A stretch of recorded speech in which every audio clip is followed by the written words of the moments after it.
All right, everyone, welcome back into another Prize Picks and Underdog video. Going to be touching on the top prop bets today in NBA. As always, I like to do a recap from the previous day. Very unfortunate when we went with Aaron Gordon and Michael Porter Jr., both of those for the Taco Tuesday slips. You know, you would kind of assume that one of those two would hit. They both ended up missing. Michael Porter Jr. just had a bad game, definitely due for that to occur. Aaron Gordon, just not enough. All in all, maybe I was trying to force that a little bit too much after they hit for us, 5 straight times or 4 straight times. It's probably on me a little bit. They have been undervalued. I went through the process again. They were still undervalued. But the issue is eventually Vegas is gonna be right, and so we probably pushed our luck a little bit too much on that. That's on me. The other two prop bets, man, that is to start the day off with Kyle Lowry getting 3 fouls in 3 minutes. That was just are you freaking kidding me? Oh my gosh, that was such a headache. And then Jalen Suggs, this was an extremely bad beat. He played the last 10 or so minutes of the game before they pulled their starters out with 2 minutes left. In that time span, he had -1 point. He had a turnover. I don't know if you guys are someone that watches the box score or the game cast stuff that goes on. I saw 2 block shots on him, a bunch of missed shots. I'm come on. And no one else was making shots either, no assists for him or anything like that. So it's just sloppy basketball, it seemed for the Magic at the end of the game, which, man, that bet right there, the Jalen Suggs one, was actually better bet than the Mark Andrews taco. Now, basketball-wise, good stuff, or college basketball-wise, good stuff there.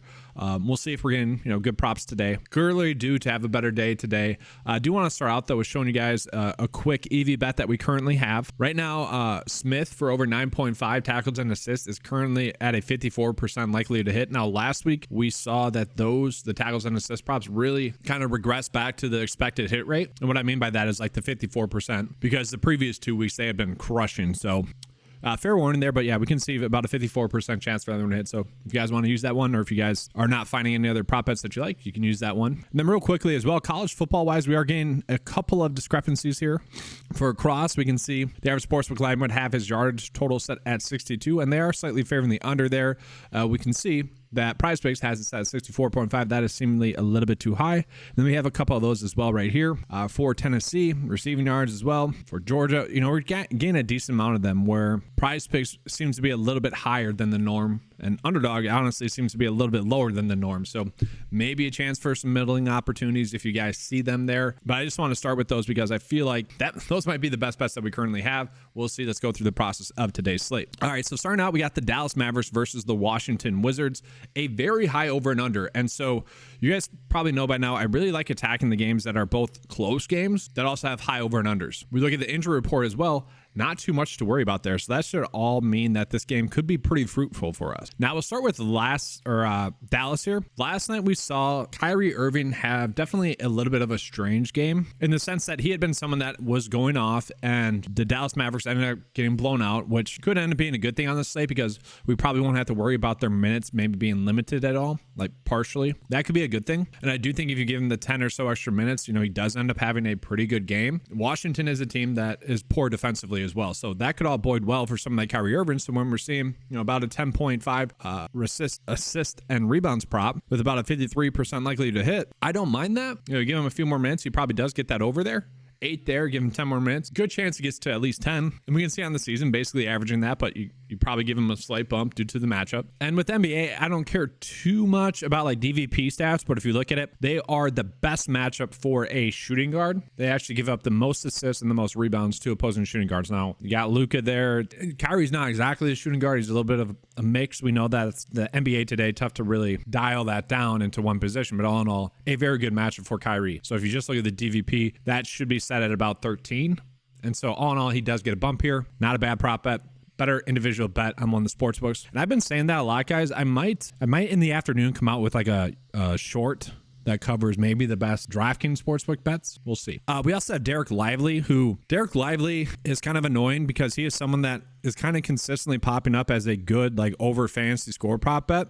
And that's simply due to, I think, his projected minutes. You look at that game last night against the Pelicans, if he does get 5 more minutes or so like he typically would, or maybe even 30 minutes, he does get his over fantasy points. He'll start at 20. But he is someone that when he does start and when he does get the minutes is productive. This is a very good matchup against Washington as well. So something like rebounds, I would imagine he'd be able to get 6.5 does seem to be a low number. That's one of the better EV bets that we are currently getting on the slate. I'm I'm fine rolling with that one. That's gonna be one I write down to come back to. I don't know if I want to really go in it just yet, but when I was looking through the day to start the day, there wasn't that many bets that stood out to me, which could be a good thing. We'll see, because yesterday sucked. But looking at, we got rebounds and assists as well. That's not a terrible one. You could roll with that. I mean, we see on the season averaging about 7 rebounds, 8 points. So he's basically there. You give him a slight bump again for the matchup. We're fine with that. Luka, I kind of expect Luka to have a good game, but I don't know. This points, rebounds, and assist prop for Kyrie, I feel like that's pretty low as well, given the matchup. I think we could roll with that over, again, I'm on the sports books. Luka, this is probably right. 50-50 split to get over 46.5. The only way you get to that is going to be in a game stack. Let's go ahead and get into Washington here. So Washington had the funniest game their last game against Toronto. Should have blown them out. They had I think it was like a 26-point lead and didn't end up winning. Funny. Looking at it, we got Jordan Poole for under points, rebounds, and assists at 24.5 as about a 54% likely to hit. And I don't know what to do with that because Jordan Poole has been so hit or miss. He's been someone you can't really trust. This is not a terrible matchup, though, going against Dallas. So there is that. We have seen him be playing a little bit better recently, where he's been getting a little bit more minutes recently. And all in all, he's someone that you would expect to figure it out. Like, he has had a bad season thus far. And what's strange is that you would have thought he'd be someone that probably would average around 20 shot attempts per game. He's only done that once thus far this season, and he shot the ball okay in that game. Like, he only went 6 for 16 as a whole in the last game, and he still only got to 24. So yeah, all in all, I like the under here, but again, this is a game that has a high over and under, and I think if this bet misses, we'll come back and see that was the reason as to why. It was just a high-paced game. There's more peripheral stats available, whether it gets a few more assists, and we're seeing the assists are favoring the under there. It's a little bit shocking to me, but all in all, interesting. From there, Tyus Jones for over points, 53.7% chance to hit. Let's take a peek at Tyus Jones. He is someone that, definitely also very hit or miss, and that's just the Washington team right now. 4 for 11, great. Got double-digit shot attempts. If he does that in this game, he should be able to get over his 10.5 points. 0 for 5, terrible. 6 for 12, all right, great. 1 for 6. Like, he has been very hit or miss, especially over the past, few games. Is averaging 9.4 points on the season. Again, you give him a slight bump because the game's supposed to be higher over and under. I don't mind that. I see that more as a game stack bet. Now, we're seeing that we're not getting that many good opportunities to do a game stack bet. That's unfortunate.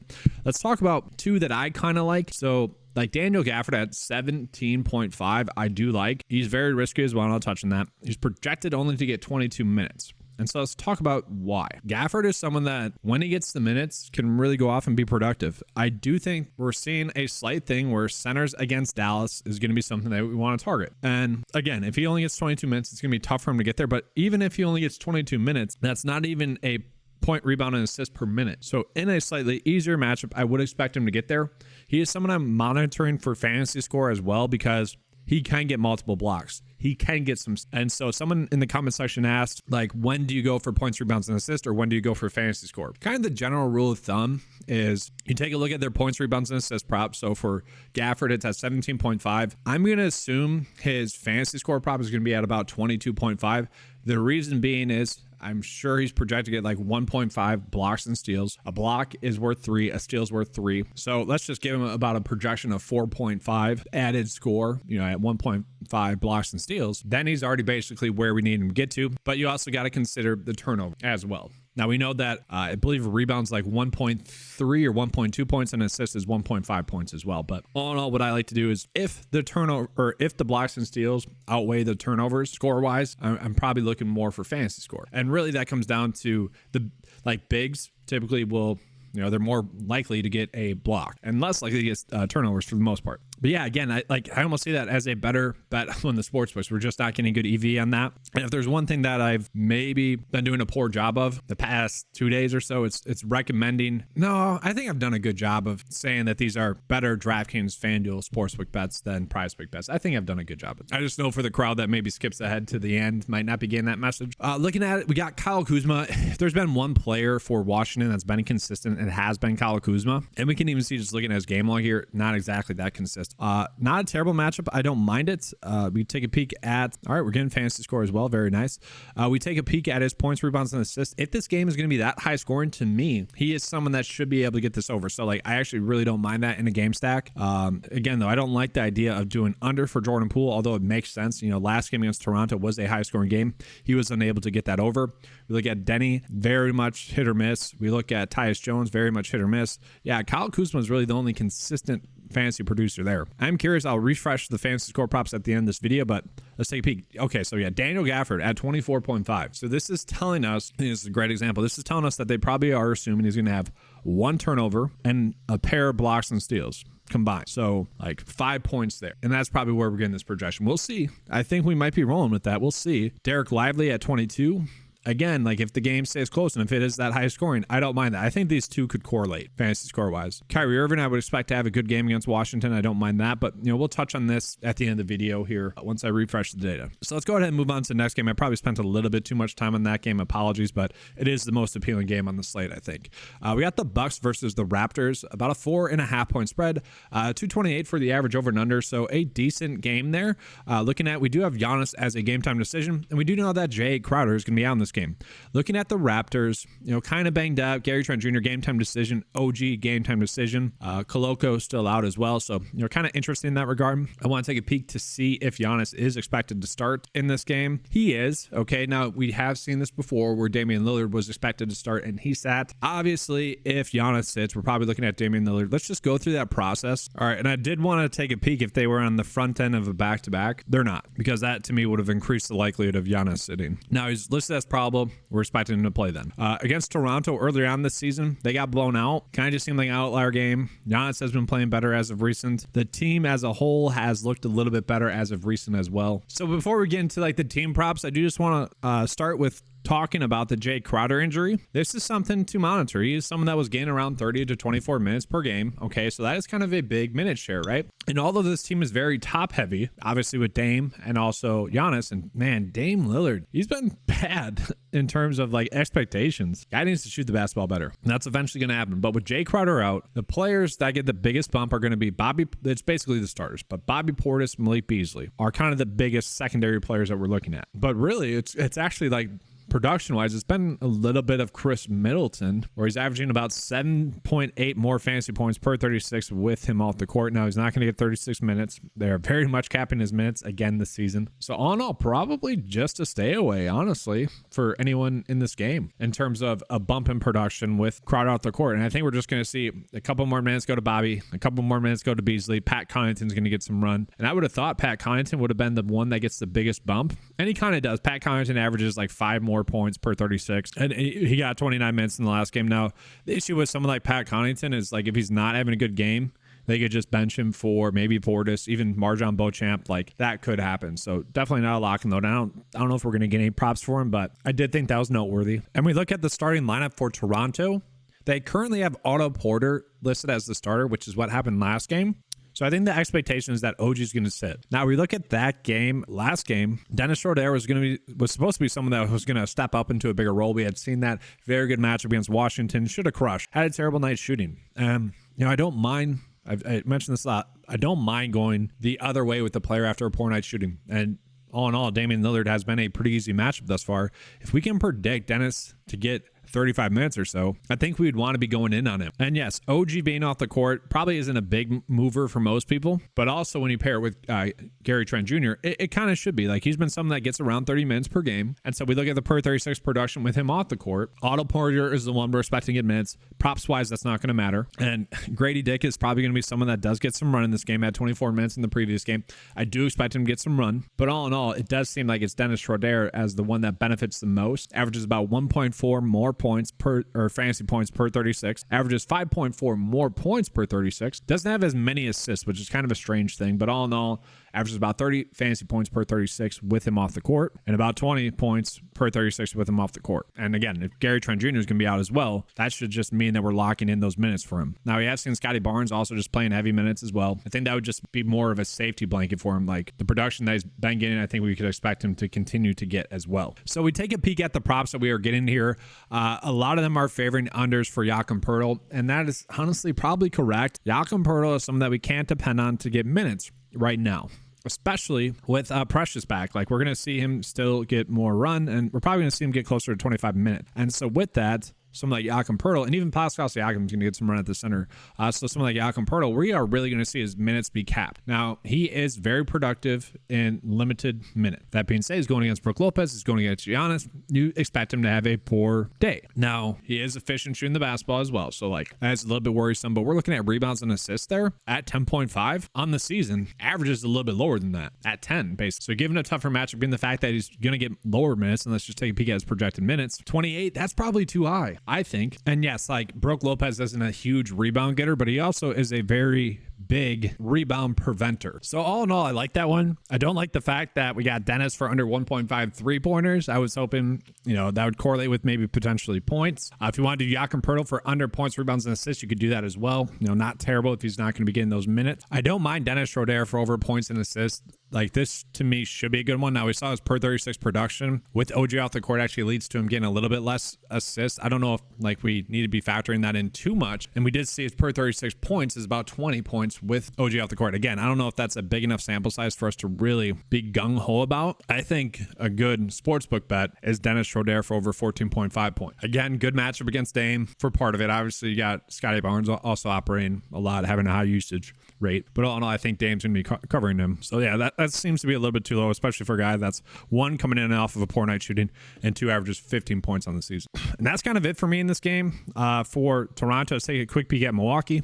And so we look at the props that we're getting from Milwaukee. Right off the bat, we can see, Dame Lillard at 9.5. Rebounds and assists might be one that we like just because underdog is already bumped up to 10. The projection data likes that 10.4, so seemingly a decent one. Brook Lopez, about a 53% chance to get 9.5 points. And I don't know, guys. I don't like trusting Brook right now. It just doesn't feel comfortable, especially if Giannis is going to be active now. Maybe we get lucky and Giannis is inactive and then Brook goes off. I just don't want to touch that. Like, that's a tight line. And it kind of depends on how he's shooting the three ball. If he can get two made threes, sure, he's going to get the over. If not, it's worrisome. And yes, he does get about 4 pretty open looks from three ball range per game. And if you go 50%, that's pretty good. But I just don't want to touch that. Don't want to touch really any of these too much. I was hoping, that's funny with Brook, the 1.5 3 points made.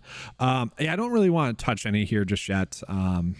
I do think Giannis is going to have a good game. This would probably be my favorite one. But again, like Lillard is going to have a good game eventually here. He just hasn't had that good game just yet. And so to me, they're still just a stay away, kind of like the Clippers are. It's just tough to predict on a per night basis. So we'll go ahead and move on into the Sixers versus the Celtics. About a 4-point spread, 225 for the over and under. We take a peek at the injury report. Now, Joel Embiid was a game time decision yesterday, and he's currently not listed on the injury report. I wouldn't be shocked if he does randomly sit out on the back end of the back-to-back. I'm not expecting it. I don't think we should plan for it. If it does happen, won't be too crazy though. For the Celtics, big news, and we're probably not going to be getting any props for them. We got Jaylen Brown game time decision illness, and then we got Porzingis game time decision knee. So we take a peek at their starting lineups right now. White is expected to play. Porzingis is truly a game time decision. Do want to call it that Batum is also currently a game time decision. If he sits, we're probably looking at Tobias Harris and Melton to have good games again. And guys, Melton yesterday is a perfect example of why I go through this process. I mentioned he was someone that most likely would actually close out the game because they'd be forced to. Now he ended up having a really good game. Clearly that was an outlier game for him. That's not going to be something we can depend on. But I would say if Kelly Oubre is out again and if Batum is out again, I do think we're going to expect him to get an increase in his production based off his averages. So 10 points, he averages, about 7 rebounds and assists. And so we look at the stats with Kelly Oubre and Batum off the court. Melton is 4th in line in minutes, and then there's a huge drop-off. He averages about 15.6 points per 36 with him off the court, 4.4 rebounds, and 4.4 assists, and about a steal as well. Now, he only averages about 10 shot attempts, 10.8, so like definitely was a little bit higher just because he was shooting the basketball well. It was a good matchup. This is not going to be that great of a matchup. Like against Boston last time out, 1 for 9. You'd probably contribute a decent amount of that to the matchup, but all in all, that's probably just a bad game as well. But if he's going to be getting minutes, I'm wondering where his prop lines are going to come out to be. If they're anywhere close to his averages, let's say his points, rebounds, and assists prop is at like, I don't know, 17.5, I'm fine betting the over. If his, I don't know, fantasy score is at like 23 or so, it's probably right, but I still probably would be favoring the over. And I'm prefacing that because we are not getting any prop bets for this game just yet. So I kind of, we got Embiid at least. We got Embiid. That's about it. So they're expecting him to play. But I don't mind that. And I do want to mention Tobias Harris as well. Maxey was finally at like 47 for a fantasy score. They finally caught up there. Tobias Harris, they did not. He was still getting some pretty nice lines against the Pacers. Again, this is kind of like with Porter and also Aaron Gordon. Like if you are someone that's been hammering home Tobias Harris as well, I personally myself, I don't mind continuing to roll with that when the situation hasn't changed. In this case, the situation has actually improved. If Batum and, well, we know Kelly Oubre's off, but if Batum sits as well, Harris gets the second most minutes with those two off the court, averages 22 points, which we literally saw last game, 7 rebounds, which we literally saw last game, and 2.9 assists, which we literally saw last game. That's actually crazy. I mean, it's 125 minutes going into the sample size, so that's crazy. And 1 steal, or no, it is 1 steal. That's crazy. That is actually crazy. To data, right? He averages about 36.7 fantasy points. Come on now. Per 36. That is crazy. That's crazy. Did he get, 37 minutes. So not exactly a perfect sample size in the last game, but that's funny, right? We can clearly see that should be a good one. Obviously going against Boston, you do expect him to struggle a little bit more. Only 17 points in the first matchup, 9 rebounds, 3 assists. So all in all, I'm curious as to where his prop lines are going to come out to be. That could be a spot maybe we're trying to stack for Boston. It's tough to say what we want to do. Let's just take a peek at the injury report for Porzingis. I don't know. Let's take a peek at their schedule, or let me take a peek at their schedule. They are not playing on a back-to-back. So all in all, we don't have to worry about the back-to-back situation. So it's tough to say what we'd want to do here. If he sits, Al Horford gets a bump, Derek White gets a bump, but let's just pass on them. So we'll get into the next game. We got the Knicks versus the Hawks. About a 1.5 point spread. 228 is the average over and under. For the Hawks, we do need to get some updates on Trae Young. Currently a game time decision. Sat out the last game. And again, this is why I go through the process. I mentioned DeJounte Murray averages about 46 fantasy points per 36 with Trae Young off the court. His fantasy score was at like 44. Crushed it. Bogdanovich, we didn't get any props from him. I don't believe. We did. We was like something stupid like shot attempts. I'm like, I don't want to touch that. But he ended up having a good game. And then we also do need to monitor RJ Barrett, game time decision illness. Take a peek at the projected starting lineups for them. Currently a game time decision for him. Trae Young, currently a game time decision as well. And so yes, if Young sits out again, we are looking at DeJounte Murray to probably have a massive game. And again, for this game, guys, we are not getting any props. So I kind of have to go through the process this way. It kind of sucks, I know, but I find this better because at least when the props come out, we can see if there's a glaring mistake or not. And I hope eventually I can start coming out with multiple videos per day, like this video, and then like a quick one later on in the afternoon.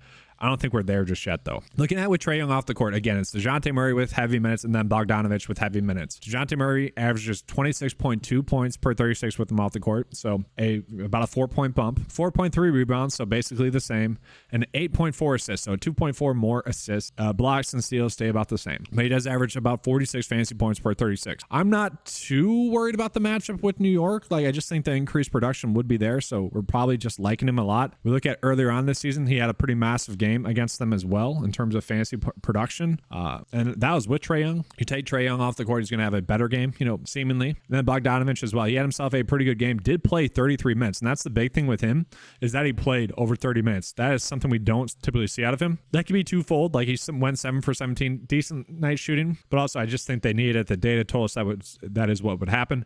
You look at his per 36 minutes, and he probably won't get 36 minutes, but 18.7 points, 3.4 rebounds, 4.5 assists, about 32 fantasy points per 36, averages 16.3 shot attempts per 36. So again, we're probably expecting to get closer to 30 minutes, but all in all, hopefully we get some fun prop bets for him. Then looking at New York, let's just take a peek at Jalen Brunson's injury situation here. RJ Barrett's injury situation, because if he sits, that is a lot of shot attempts. A lot of shot attempts. It was a migraine that made him sit out on Monday. And when RJ Barrett's off the court, it is a heavy dosage of Josh Hart, which kind of makes sense. He played 43 minutes in that last game. He has 205 minutes into the sample size, only averages about 9.8 points, 8.4 rebounds, and 3.2 assists, so definitely gets a bump, okay? And I don't believe we're getting any New York... Are we? Let's see. We are getting some props. No Hart props. We are getting some RJ Barrett props, which would suggest that they're kind of expecting him to play. But yeah, if he sits, we're looking at a big bump for Josh Hart. We are all okay. This makes sense. So on Monday, one of the best bets was Jalen Brunson for under his fantasy score, and he barely got the over. There was like a steal that he had, I don't know, like the fourth quarter that really shifted it.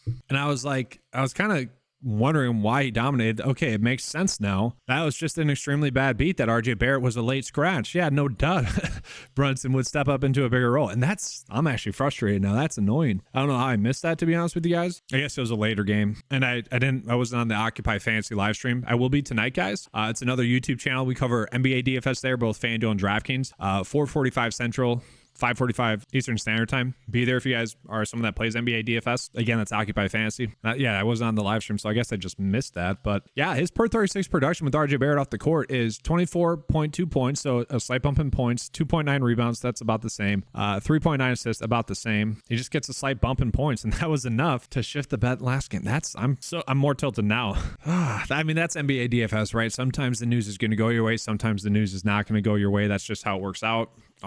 We saw that yesterday. Gordon Hayward, one of the best over fantasy score prop bets. PJ Washington, someone that was expected to have a bad game with that. And then you look at Mark Williams, he ended up getting his under fantasy score, but he was also favored to get under. PJ Washington got a massive boost with Gordon Hayward being ruled out. That's why I like to say, like, with these injury situations, if you want to kind of game script based off of someone that's questionable, RJ Barrett for this instance, you could do that. I don't know if I would want to touch that with Jalen Brunson at all, just because it's thin regardless. We're not really getting too many good props. We do see Julius Randle for under rebounds and assists at 13.5. We'll take a peek at that. Randle is someone lately we have seen play much better. He's kind of annoying at the start of the season. He's someone that lately has been getting more rebounds as well. Averages 10 on the season. On all, this number does seem to be a little bit too low. I don't mind that. Like, I have 4 prop bets written down right now for PrizePicks that are not exactly great EV, but good enough. And this would be one of those as well. I'm writing it down. It's okay. From there, I don't know if we want to touch any of the other ones. Let's take a peek at Atlanta. And right now they are giving us Trae Young props, but they're not going to give us any other props. Smart on their part, because if Young sits, that would leave them a little bit too open. And then obviously if Trae Young sits, then it's just a DNP. Who cares? Magic versus the Bulls. Looking at this next game, a low scoring game. 1.5 is the over and under.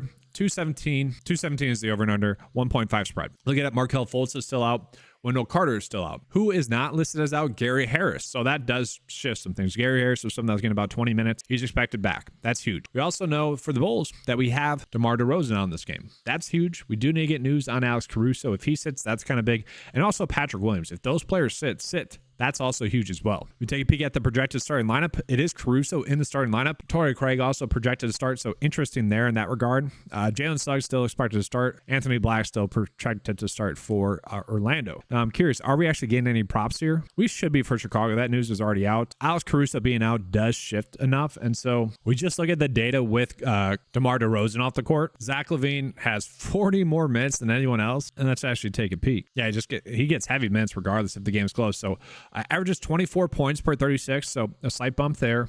4.5 rebounds, about the same. 2.9 assists, about the same. He just seemingly gets about 3 more shot attempts up. Usage rate only goes up by 5%, does average about 2 more points per 36. So really this just tells me minutes will be locked in. Assists, I don't think we want touch. That doesn't seem to be a big bump. Points and rebounds, maybe.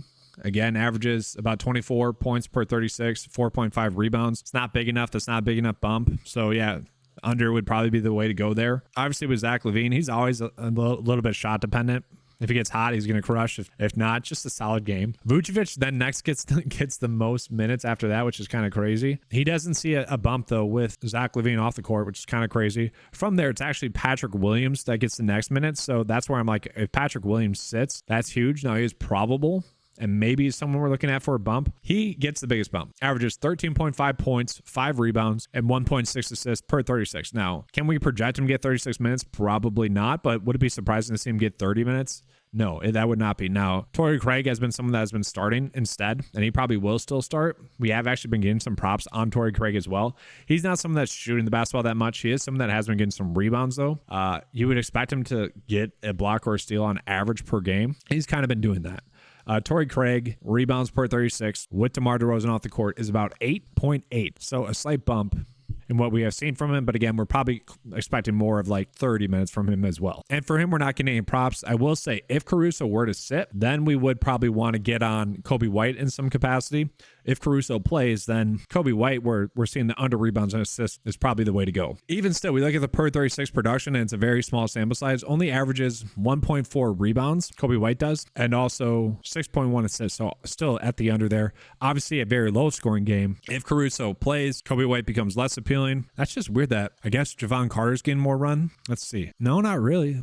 Zach LaVine just. That's weird that Zach LaVine doesn't have a higher usage rate with DeMar off the court, because you would expect Kobe White to play better, but I guess it's just Caruso stepping up and getting his minutes. Yeah, that's a big slate shifter. So we go ahead and move on into the next game. We got the Timberwolves versus the Suns. About a 5.8 point spread. And my goodness, it's Draymond Green. Like, you're doing too much, buddy. A lot of you guys probably saw that highlight by now. It's just, I get super annoyed with that little stuff that Draymond Green does. I've never been able to be a fan of him because of stupid little things like that. Like, what are you doing? This is a basketball game. You're going out of your way to do that. I personally think he should be suspended. That's just how like dumb of a play that's just, there was intent there. Whether it was intent to make him look like a tough guy or to clown on Rudy Gobert, I don't really know, but I do know that it was a bad look. And it's just, I don't know, I'm just annoyed with that stuff he does. I hope he gets suspended like a game or something. But all in all, that was kind of crazy. Like, Jaden McDaniels got kicked out of that game. Interesting. It is going to be a back-to-back for Minnesota. Maybe someone could sit here. For the Suns, need to get news on Eric Gordon. That's pretty much it. And I said because we look at the projected starting lineup, you got Booker expected to play, Beal expected to play. So they could be pretty much fully almost healthy in this game. If Booker plays, I haven't seen anything about a minutes limit. Obviously, that's within the realm of possibility. Beal as well, you got someone that still is on a minutes limit, again, about 30 minutes as well. So to me, that makes them more difficult, especially against Minnesota, who has been playing better. Grayson Allen is someone you're just staying away from now. KBD is someone you're staying away from now. Probably Kevin Durant, you're probably staying away from until we get an update on those minutes. And really the only one that we could probably play with any sort of confidence would be Yusuf Nurkic, depending on if we get good props for him. We'll take a peek at that. And we're getting under points, 9.5. That's actually crazy. We have the average sportsbook line would have it set at 8.5. Underdog has it set at 8.5. So that's probably going to be gone by the time I get done with this video. Yeah, we are seeing some of the unders being favored. Just minutes wise, that makes sense. Will Yusuf make a 3-pointer? Let's actually take a peek. How many has he been shooting? Yeah, I'm not touching that. That's stupid. Yeah, there's not. This is very thin. Let's take a peek at Minnesota. Minnesota Edwards over points, maybe 26. Let me just take a peek at Ant-Man. I mean, he does average almost 28 per game. I don't hate it. Don't hate it. Don't love it. A little thin. Let's just jump into the next game. And so we got two more games here. The Cavs versus the Trailblazers. 10.5 point spread. Almost a 220 for the over and under. Looking at it, we got Garland out. That's huge. Isaac Okoro out as well. That's kind of big as well. Looking at the Trailblazers, Malcolm Brogdon, currently a game time decision with a hamstring injury. So we saw that when Brogdon was healthy, he was crushing, and this team probably needs him to be healthy to be competitive. Scoot Henderson's still out, Simon's still out. So I would assume we're not going to get that many props for Phoenix or for Portland. Let's take a peek. I'm very curious about this, actually. We are getting some Grant props, 2.5. Grant threes under 2.5. There's a lot of Jeremy Grant props. That makes sense because if Brogdon's back, that really shifts the whole dynamic of this game. But also, I would imagine that with Malcolm Brogdon, we'd have to be worried about how many minutes he's going to get, because one of the strangest things I would say this season is just the amount of minutes that he was getting. Okay, like you look at the stuff in Boston, they were limiting his minutes all last season.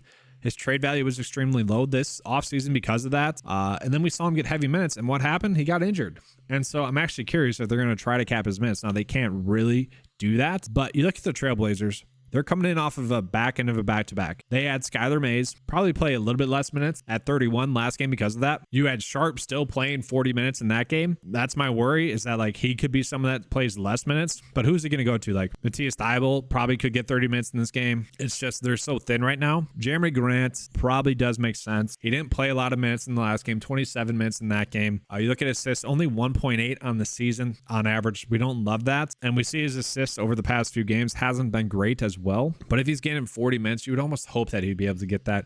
I would say if Brogdon's back, that would be a slight bump. Gets a little bit better of a player there. I'm actually surprised that the under for 2.5 threes was something that was popping up. Heck, points, rebounds, and assists also seems to be a little bit too low for him. For a guy that I see, it is a 10-point spread. We don't know when a blowout's going to occur. If Brogdon's back, it does help him. Probably is just a stay away, but that is kind of a low over and under.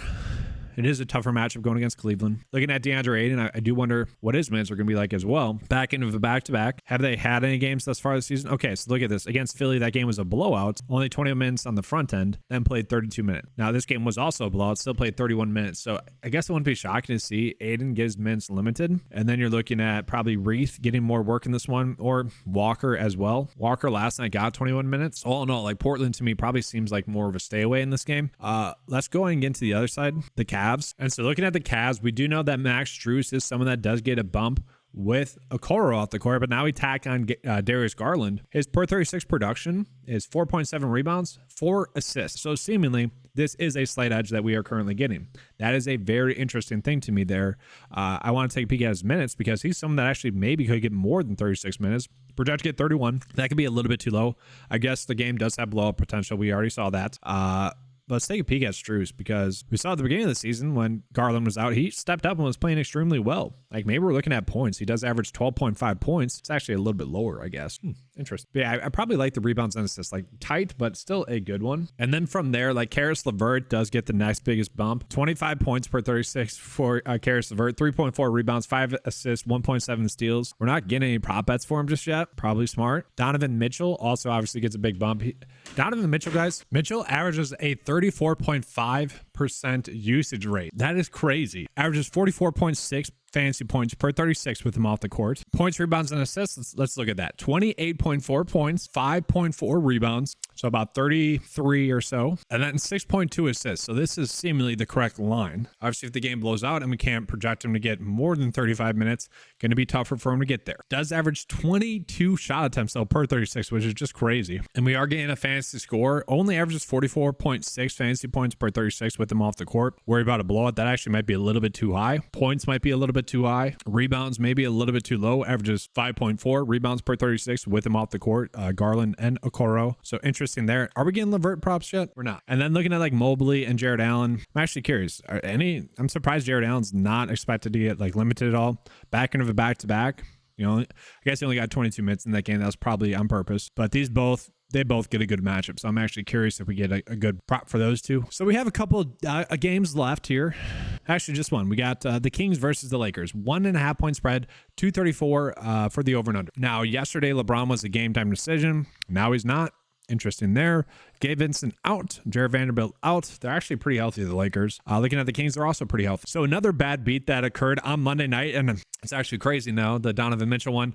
And also De'Aaron Fox being ruled in really shifted the bet slip yesterday or on Monday. And that is kind of the nature of the beast with this stuff. It's trying to navigate the injury. But with Fox back, this team just looked good again. It was weird.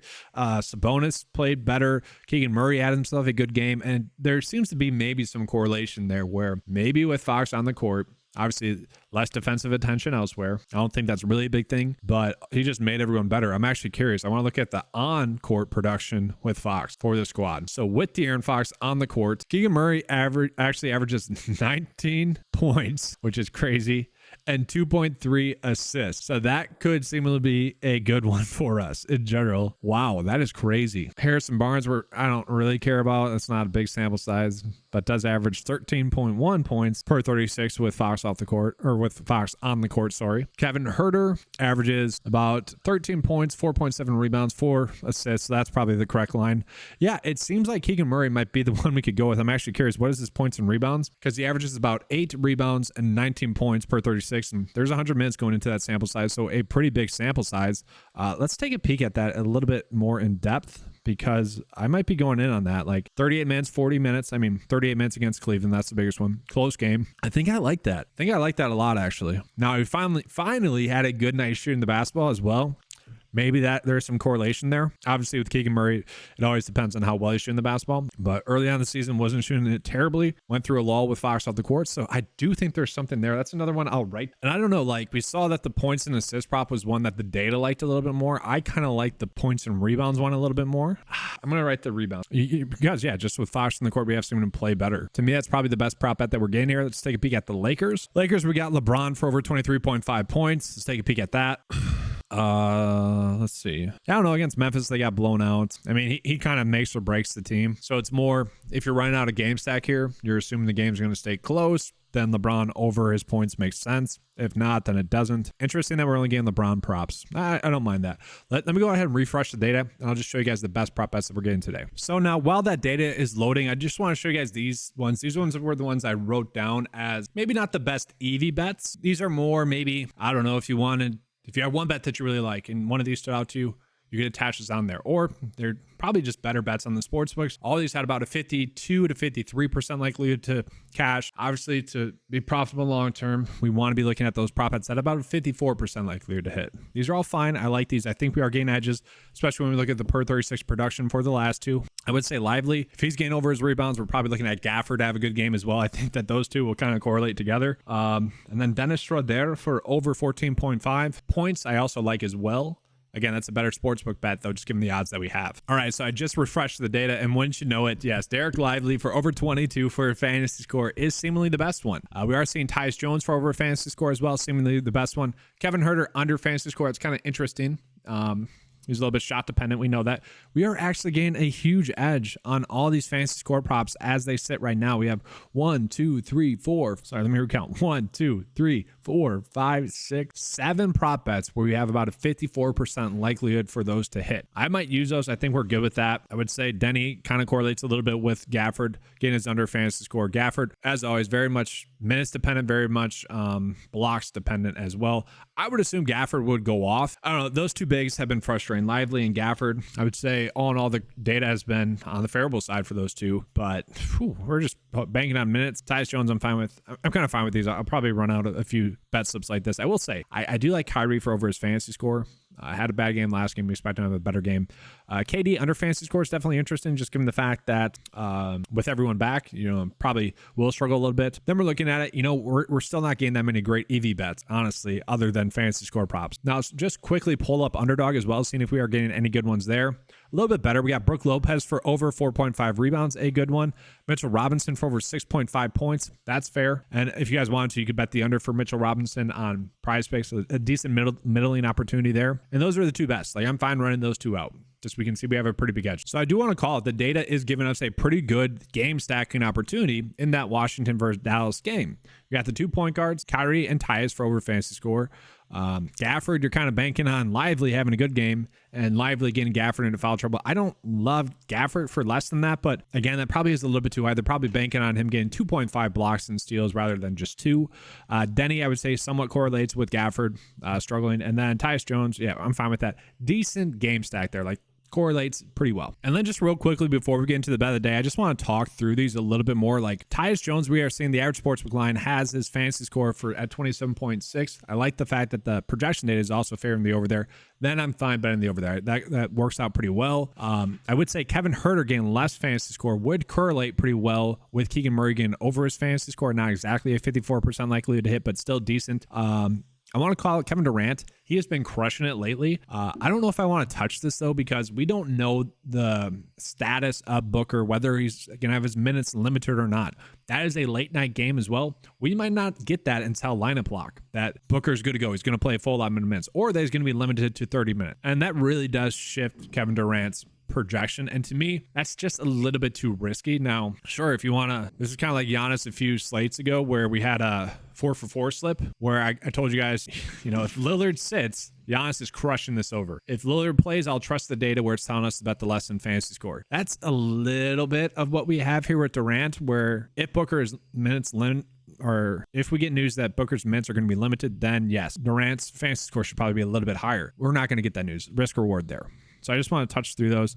Jared Allen is someone that should probably get more minutes in this game after only getting 22. And if he does get, let's say, 28 minutes in this game, he should be able to get that over as well. All right, so real quickly, get into the bet of the day. I will say I probably do like Tyus Jones and Kyrie Irving the best, especially at 42. That seems to be too low for Kyrie, especially with the games that he has been having, especially in a good matchup. I probably like that one the most. Then these other ones, they're favorable. Like the two that we saw where the projection data and also their sportsbook line were favoring the over more so than PrizePicks was Denny and Tyus Jones. So I don't mind those ones. So I'm perfectly fine running this one out as a game stack. And so to me, these are going to be my two favorite ones. Now, Keegan Murray, only a 53.6% chance to hit. I would say the points and rebounds one is just as good, kind of correlates well together. If you guys want to roll with that one instead, by all means, go for it. We just see that so far this season, he has played better with Fox on the court.